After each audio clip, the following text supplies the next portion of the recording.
السلام علیکم ورحمۃ اللہ وبرکاتہ۔ محترم ناظرین، استقبال ہے آپ کا ہماری یوٹیوب چینل AR کے اسلامک نالج میں۔ تو آج ہمارے ایک بھائی نے سوال کیا ہے کہ اگر ہم مسجد میں اس حالت میں پہنچے کہ امام صاحب قعدہ اخیرہ میں تھے اور ہم نے نیت باندھ کر ہم امام صاحب کے ساتھ قعدہ اخیرہ میں شریک ہو گئے، بیٹھ گئے، ہمارے بیٹھتے ہی امام صاحب نے سلام پھیر دیا، تو اب ہم امام صاحب کے سلام پھیرتے ہی کھڑے ہو کر اپنی نماز کو مکمل کریں یا پھر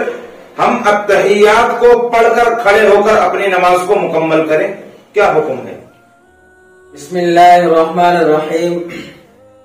محترم ناظرین، اس کا جواب یہ ہے کہ اگر ہم اس حالت میں مسجد میں پہنچے کہ امام صاحب قعدہ اخیرہ میں بیٹھے ہوئے تھے اور ہم نے جیسے ہی نیت باندھ کر امام صاحب کے ساتھ شرکت کی تو امام صاحب نے سلام پھیر لیا، تو ہمارے لیے حکم یہ ہے کہ ہم پوری التحیات پڑھ کر اپنی باقی نماز کو پورا کریں گے، اور اگر ہم التحیات پڑھے بغیر کھڑے ہو گئے تو ہماری نماز مکروہ تحریمی ہوگی۔ تو ناظرین، اسی کے متعلق دوسرا سوال یہ ہے کہ اگر ہم اس حالت میں مسجد پہنچے کہ امام صاحب قاعدہ اولا میں تھے، قاعدہ اولا میں تھے، ہم اس حالت میں مسجد پہنچے تو ہم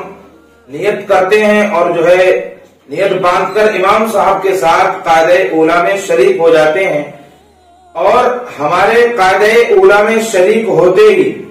امام صاحب تیسری رکعت کے لیے کھڑے ہو گئے، تو اب ہم امام صاحب کے ساتھ فوراً کھڑے ہو جائیں گے یا پھر ہم اپنی التحیات مکمل کر کے امام صاحب کے ساتھ کھڑے ہوں گے؟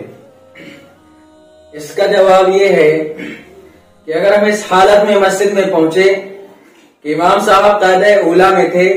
اور جیسے ہی ہم نے نیت باندھی امام صاحب کے ساتھ شرکت کی، امام صاحب فوراً تیسری رکعت کے لیے کھڑے ہو گئے، تو ہمارے لیے حکم یہ ہے کہ ہم التحیات پڑھ کر تیسری رکعت کے لیے کھڑے ہوں۔ اگر ہم التحیات پڑھے بغیر تیسری رکعت کے لیے کھڑے ہو گئے تو ہماری نماز مکروہ تحریمی ہوگی۔ محترم ناظرین، یہ ایک ایسی غلطی ہے جو نماز میں اکثر لوگوں سے ہوتی ہے، اور اس بات کا زیادہ تر لوگوں کو علم نہیں ہے، لوگوں کو معلوم نہیں ہے کہ ہم کیا کریں کیا نہ کریں، اور لوگ فوراً کھڑے ہو جاتے ہیں۔ اسی لیے آپ حضرات سے گزارش ہے کہ آپ ضرور اس کو دوسرے لوگوں تک پہنچائیں تاکہ ان کو بھی معلوم ہو جائے کہ اس حالت میں ہم کیا کریں۔